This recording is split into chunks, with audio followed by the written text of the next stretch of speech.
menghasilkan sumber daya manusia yang berkualitas, menghasilkan alumni yang siap pakai dan siap menghadapi berbagai masalah. Insya Allah para alumni STAI Dr. Kiai Haji EZ Muttaqin Purwakarta yang diwisuda hari ini akan siap menghadapi berbagai situasi, termasuk situasi pandemi COVID-19 ini, dan akan bisa membawa saudara, keluarga, dan masyarakat sekitarnya ke jalan keberhasilan dan kemenangan. Terakhir, dalam kesempatan yang berbahagia ini, Kopertais Wilayah 2 Jawa Barat mengucapkan terima kasih dan penghargaan yang sebesar-besarnya kepada seluruh pimpinan dan jajaran dosen beserta tenaga kependidikan STAI Dr. Kiai Haji EZ Muttaqin Purwakarta atas pengabdian dan dedikasinya dalam membantu pemerintah mewujudkan cita-cita nasional melalui pendidikan.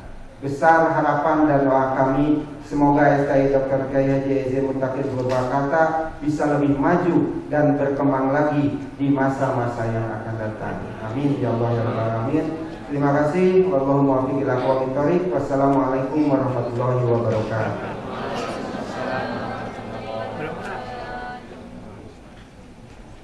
Terima kasih kami haturkan kepada Sekretaris Kopertais Wilayah 2 Jawa Barat yang telah memberikan sambutannya. Sebagai informasi bahwa STAI Dr. HZ Muttaqin Purwakarta mendapat penghargaan PTKIS terbaik kelima dari 151 PTKIS se-Jawa. Tema membangun infrastruktur akademis, meningkatkan produktivitas ilmiah yang akan disampaikan oleh Kasubdit Sarana dan Prasarana Kemahasiswaan Pendis Kemenag RI, Bapak Haji Muhammad Sidik Sisdianto MPD. Disilahkan.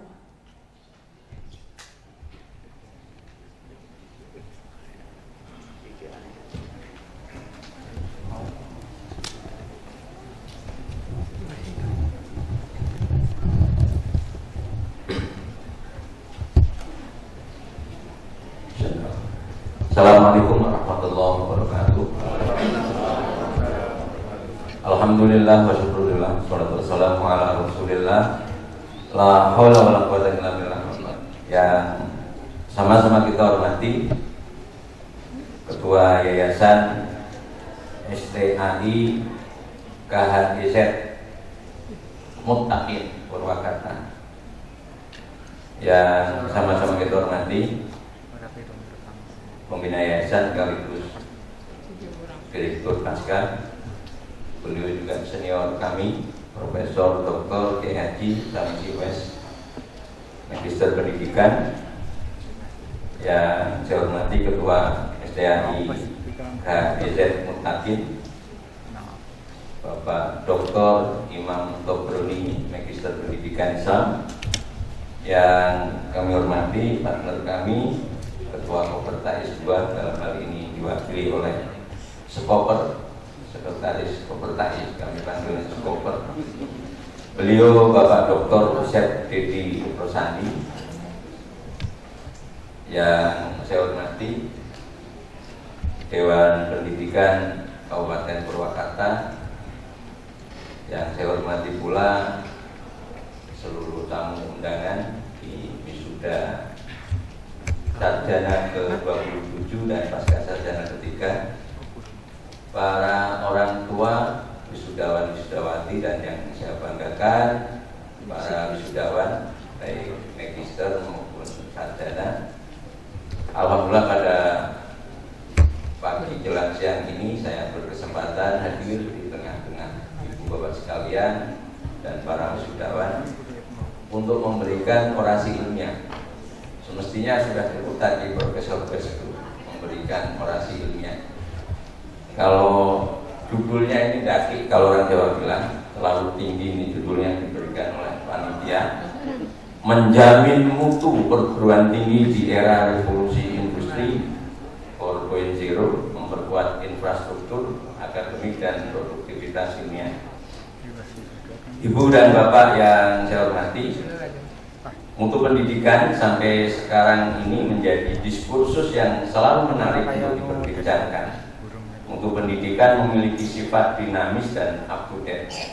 Pada semua level pengambilan kebijakan maupun pelaksanaan, persoalan mutu sampai saat ini masih menjadi problem sekaligus tantangan.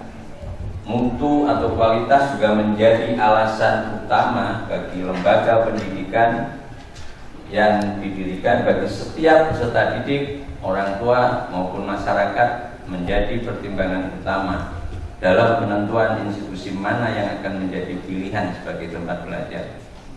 Mutu pendidikan memiliki relevansi dan keterkaitan terkait dengan kualitas sumber daya manusia. Pendidikan diyakini sebagai sarana menciptakan perubahan dan modal investasi masa depan bagi manusia. Bagi sebuah negara, pendidikan dijadikan sarana untuk memperkuat daya saing di level global. Karena itu, setiap negara memiliki komitmen dan kebijakan yang mengatur tentang sistem pendidikan sebagai upaya mencapai tujuan pembangunan nasional yang dicita-citakan. Di level global, mutu sumber daya manusia Indonesia sampai saat ini dinilai masih sangat rendah. Laporan UNDP menyebutkan bahwa posisi Indonesia dalam Human Development Index masih berada dalam posisi 107 dari total 189 negara di dunia. Pada negara-negara satu kawasan Asia Tenggara, posisi Indonesia masih jauh di bawah Singapura, Malaysia, Thailand, dan Brunei Darussalam. Jadi ini dari sumbernya UNDP tahun 2019. Kebijakan pendidikan di Indonesia yang diatur dalam Undang-Undang Nomor 20 Tahun 2003 tentang Sistem Pendidikan Nasional secara tegas juga menyatakan bahwa salah satu maksud diaturnya sistem pendidikan nasional adalah harus mampu menjamin pemerataan kesempatan pendidikan, peningkatan mutu serta relevansi dan efisiensi manajemen pendidikan untuk menghadapi tantangan sesuai dengan tuntutan perubahan kehidupan lokal, nasional dan global, sehingga perlu dilakukan pembaruan pendidikan secara terencana, berarah dan berkesinambungan. Dari maksud tersebut bisa dipahami bahwa peningkatan mutu merupakan prioritas utama kedua setelah pemerataan kesempatan pendidikan. Diaturnya kebijakan pendidikan yang berlaku secara nasional di Indonesia. Upaya peningkatan mutu pendidikan harus dilakukan secara sistematis yang melibatkan banyak pihak. Negara secara nasional memiliki peran penting dalam menentukan arah kebijakan dan fasilitasi penyelenggaraan pendidikan yang bermutu. Namun demikian, lembaga pendidikan sebagai penyelenggara dan pelaksanaan pendidikan juga mesti memiliki komitmen, peran serta kemampuan profesional dalam menjalankan dan menjamin praktek pendidikan yang berkualitas. Lembaga pendidikan yang tidak bermutu akan kehilangan peminat yang nantinya akan ditinggalkan oleh masyarakat. Karenanya peningkatan mutu pendidikan merupakan sebuah keniscayaan. Lahirnya era baru revolusi industri 4.0 yang ditandai loncatan perkembangan teknologi informasi harus menjadi pelecut perguruan tinggi untuk berbenah dan menjamin mutunya. Oleh karena itu, pendidikan bermutu perlu mendapatkan perhatian yang besar agar tidak mengalami ketinggalan di bidang pengetahuan dan teknologi yang mutlak diperlukan untuk mempercepat pembangunan. Peningkatan mutu pendidikan tinggi mulai dari tata kelola kelembagaan, proses akademik, sampai output lulusannya merupakan sebuah keniscayaan. Menjabarkan tentang mutu bukanlah persoalan yang sederhana, sebab mutu bersifat abstrak dan tidak bisa diindra secara langsung. Mutu adalah sebuah standar untuk menunjukkan kualitas keunggulan dari sesuatu tersebut. Ini karena banyak saya Prof ya. Izin saya potong-potong nih Prof. Secara konseptual, mutu pendidikan dapat dimaknai sebagai ukuran yang menunjukkan baik atau tidak baiknya, derajat unggul atau tidaknya, serta keberhasilan atau kegagalan pada usaha pendidikan. Usaha pendidikan di sini harus dimaknai lebih utuh sebagai usaha yang melibatkan input, proses, dan output. Pendidikan yang bermutu adalah usaha pendidikan yang mampu menunjukkan ukuran baik, keunggulan, dan keberhasilan baik dari sisi internal, proses yang dijalankan, dan hasil yang didapatkan berdasarkan standar yang ada. Untuk berada pada posisi bermutu, pendidikan harus memegang sejumlah prinsip, antara lain fokus pada pelanggan, peningkatan proses, keterlibatan menyeluruh, pengukuran, pendidikan sebagai sistem, dan perbaikan berkelanjutan. Perguruan tinggi akan dianggap bermutu ketika mampu memenuhi kebutuhan masyarakat, melahirkan alumni yang memberikan kontribusi positif bagi perkembangan kehidupan, mampu melahirkan orang-orang yang dibutuhkan dunia kerja, lebih-lebih bisa melahirkan sosok yang produktif membuka lahan pekerjaan, serta mampu melahirkan orang-orang yang profesional dalam meningkatkan, mengembangkan ilmu pengetahuan. Jadi kalau tadi lihat beberapa testimoni lulusan sudah luar biasa ini, STAI, Dr. KHEZ Mutakin, mohon maaf agak susah nih sebutnya. Kiai Haji King. Jadi bahwa teman-teman alumni ini nantinya tidak hanya mencari pekerjaan, tapi tadi kami lihat sudah ada beberapa yang membuka lapangan pekerjaan. Kemudian tidak harus menjadi PNS, karena PNS itu sekarang sangat susah sekali. Kalau ukurannya keberhasilan lulusan itu diukur dari PNS itu akan sangat susah. Jadi mudah-mudahan para alumni ini akan tersesat pada jalan yang benar. Maksudnya tidak harus kemudian linear sesuai dengan lulusannya. Jadi nanti semuanya pengen jadi guru PNS ini susah.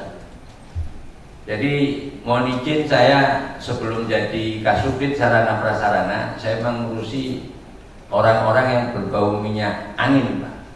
Karena saya Kasubdit Bina Guru dan Tenaga Kependidikan, yang saya urus itu guru, kepala, dan pengawas. Baunya minyak angin, Pak. Alhamdulillah per 2 November saya jadi Subdit Sarpras dan Kemahasiswaan yang baunya wangi-wangi, sudah tampan, bisa berbenah diri. Oke, saya lanjutkan. Menurut Muhaimin, untuk perguruan tinggi dapat dilihat dalam 2 perspektif.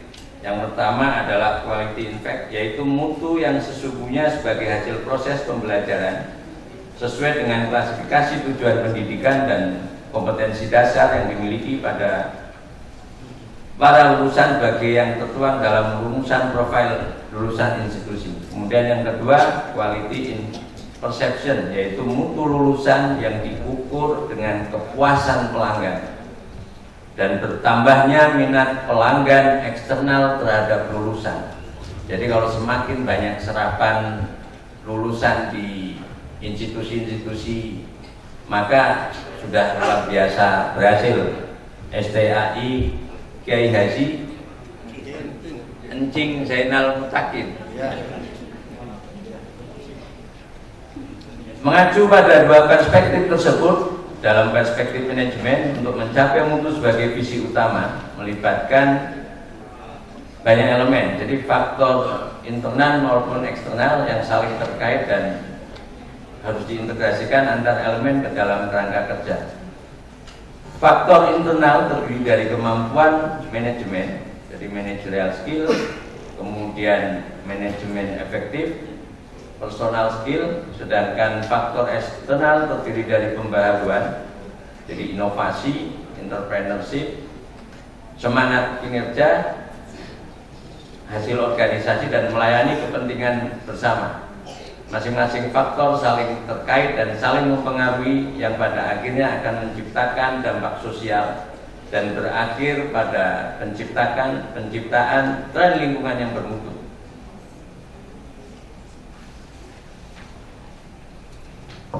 Perguruan tinggi sebagai lembaga pendidikan sebagaimana diatur dalam sistem pendidikan nasional, dalam tata kelola kelembagaannya seyogianya harus mampu menunjukkan performa mutu terbaik. Namun dalam pelaksanaannya tidak semua institusi pendidikan mampu mewujudkan hal tersebut dengan baik. Setiap lembaga memiliki kebijakan, praktek, dan strategi yang berbeda, sehingga performa capaian mutu yang dihasilkan juga memiliki karakteristik yang bermacam-macam. Setidaknya ada 5 dimensi makna perguruan tinggi yang harus senantiasa diperhatikan dalam proses pendidikan di perguruan tinggi. Yang pertama, dimensi etis perguruan tinggi, bahwa perguruan tinggi adalah pusat kreativitas dan pusat penyebaran ilmu pengetahuan. Yang kedua, dimensi keilmuan, perguruan tinggi sebagai pusat perkembangan kajian ilmu pengetahuan, memiliki kebebasan untuk menelaah, mengkritisi, serta mengembangkan sebuah disiplin ilmu tertentu melalui proses pembelajaran, penelitian, dan pengabdian kepada masyarakat. Kemudian yang ketiga adalah dimensi pendidikan mahasiswa. Mahasiswa di perguruan tinggi dipersiapkan untuk menjadi manusia terdidik yang terus-menerus belajar tanpa mengenal waktu. Bagi mereka, ilmu akan terus berkembang seiring dengan perkembangan kehidupan manusia.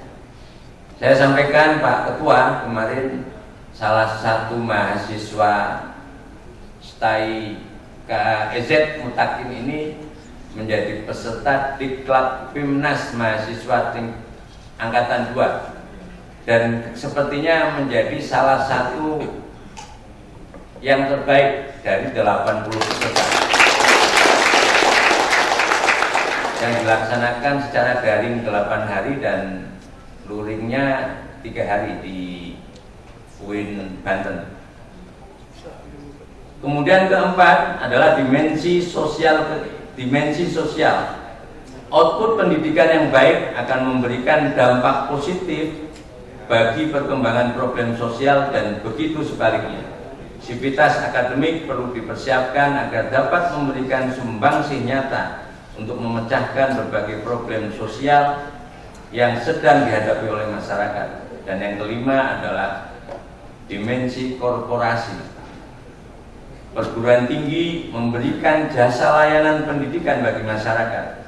Dan untuk memberikan layanan tersebut, perguruan tinggi membutuhkan pendanaan. Produk utama perguruan tinggi adalah ilmu pengetahuan yang diberikan kepada masyarakat dalam bentuk layanan pendidikan. Untuk memberikan layanan pendidikan tersebut, perguruan tinggi membutuhkan dana dan pembiayaan untuk dapat memberikan layanan yang terbaiknya. Jadi, Bapak sekalian, kalau kemudian harus membayar sesuai harga kualitas yang diberikan Sekolah Tinggi Agama Islam ini sudah lumrah. Jadi kalau bisa diminta bayar 1 juta, bayarlah 2 juta atau 3 juta. Akan menjadi jariah dan terus menjadi pengembangan untuk Sekolah Tinggi Agama Islam Kiai Haji mungkin Zainal Mutakin. Jadi kelima dimensi tersebut harus mampu diterjemahkan dengan baik dalam tata kelola pendidikan di perguruan tinggi. Dengan tugas yang sangat penting tersebut, perguruan tinggi harus menyediakan sumber daya manusia yang siap menjadi trouble solver dan agent of change dalam kehidupan masyarakat, sekaligus mampu menjawab segala bentuk tantangan yang selaras dengan kepentingan masyarakat secara umum. Karenanya, dalam pelaksanaannya, perguruan tinggi harus dapat memperkuat implementasi Tridharma perguruan tinggi yang meliputi 3 pilar penting, yakni pendidikan, penelitian, dan pengabdian kepada masyarakat. Mengacu pada gambaran, faktor, dan idealita perguruan tinggi di atas, dalam rangka menjamin mutu pendidikan tinggi tersebut, maka perguruan tinggi setidaknya memerlukan 3 syarat utama, yaitu terciptanya paradigma mutu, terimplementasikannya budaya mutu, dan teraplikasikannya sistem penjaminan mutu. Salah satu temuan menarik dari sebuah hasil penelitian disertasi dari penelitian mengungkapkan bahwa terdapat pengaruh langsung positif manajemen sumber daya manusia dan budaya organisasi terhadap mutu pendidikan, dan terdapat pengaruh yang signifikan manajemen sumber daya manusia terhadap budaya organisasi. Penelitian ini menunjukkan bahwa untuk menggambarkan mutu pendidikan tidak hanya tergantung manajemen mutu yang dijalankan, tetapi juga dipengaruhi oleh kualitas sumber daya manusia dan budaya organisasi terhadap mutu pendidikan. Kemudian strategi penjaminan mutu yang kedua adalah memperkuat budaya mutu. Beberapa ahli berpendapat bahwa budaya mutu berpengaruh terhadap capaian mutu itu sendiri. Memotret mutu pendidikan bisa dilakukan dengan melihat bagaimana budaya mutu yang dimiliki oleh lembaga pendidikan tersebut. Mutu pendidikan bisa dideskripsikan dengan refleksi empirik dengan melihat fungsi dari mutu input peserta didik yang ditunjukkan oleh potensi peserta didik, mutu pengalaman belajar yang ditunjukkan oleh kemampuan profesional pendidik dan tenaga kependidikan, mutu penggunaan fasilitas belajar dan budaya lembaga pendidikan yang merupakan refleksi mutu kepemimpinan.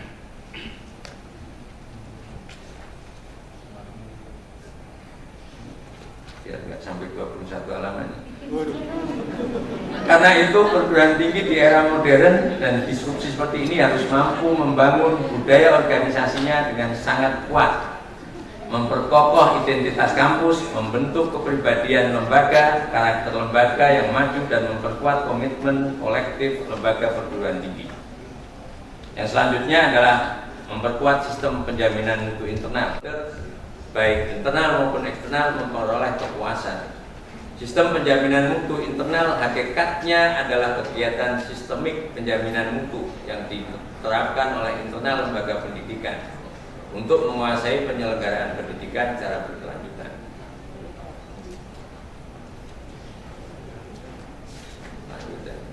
Kesimpulan, kayaknya udah pada ngantuk nih. Kesimpulan dari beberapa paparan di atas, maka dapat disimpulkan beberapa poin sebagai berikut. Yang pertama, peningkatan mutu bagi lembaga pendidikan adalah agenda yang tak terhindarkan di era revolusi industri 4.0, sebuah era yang penuh dengan persaingan mutu. Karena itu, penjaminan mutu merupakan agenda utama bagi perguruan tinggi.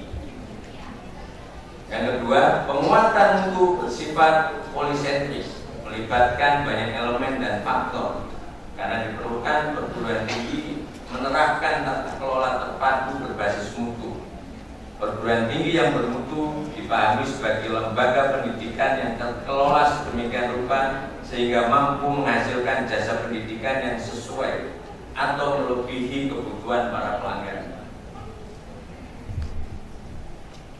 Selanjutnya, untuk memperkuat infrastruktur akademik dan produktivitas ilmiah serta menjaga dan menjamin mutu, perguruan tinggi perlu melakukan setidaknya 3 langkah, yakni memperkuat paradigma mutu, memperkuat budaya mutu, dan mengimplementasikan sistem penjaminan mutu.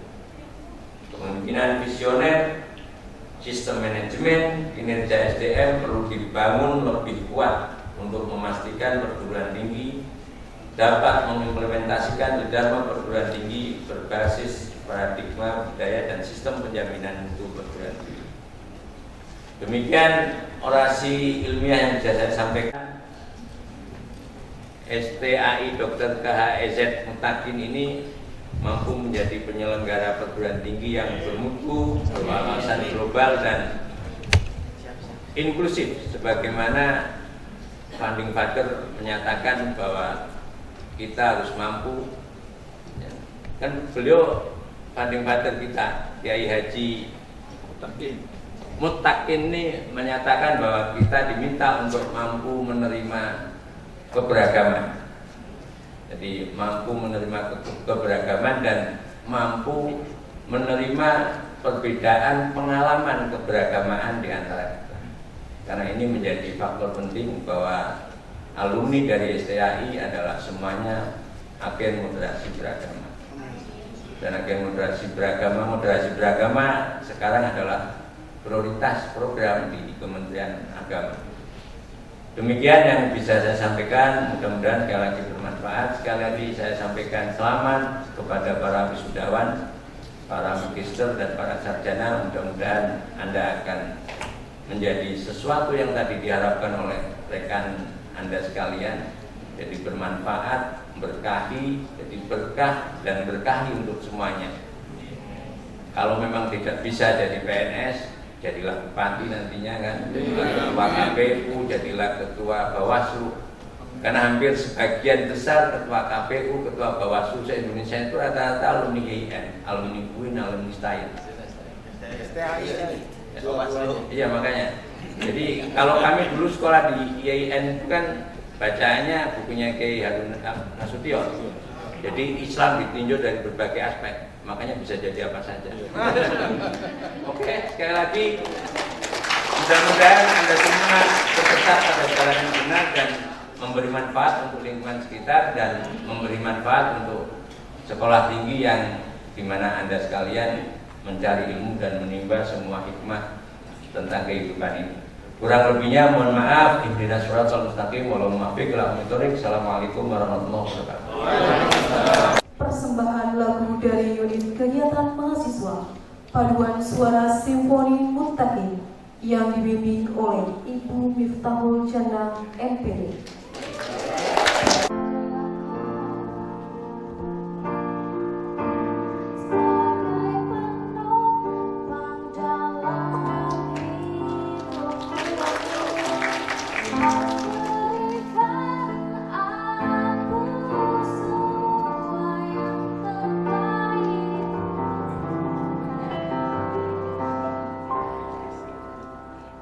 Kau tak pernah lelah sebagai penopang dalam hidupku. Kau berikan aku semua yang terindah. Aku hanya memanggilmu ayah saat ku kehilangan arah. Aku hanya mengingatmu ayah jika aku telah jauh darimu.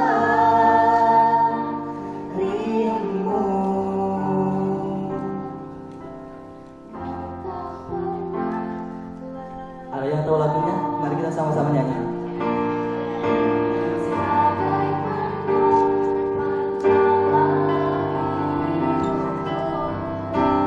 Kau berikan aku semua yang terindah.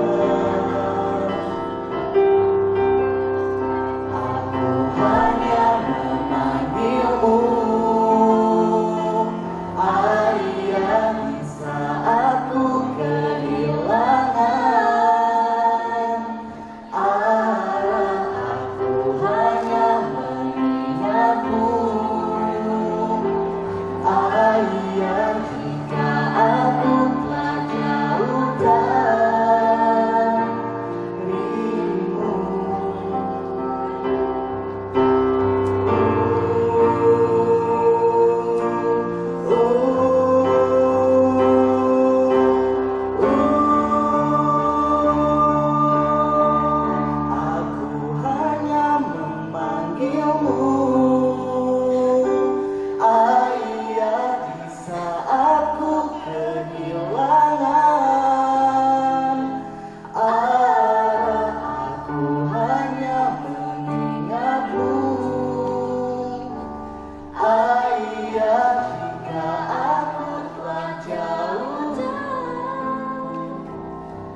seperti udara yang aku hirup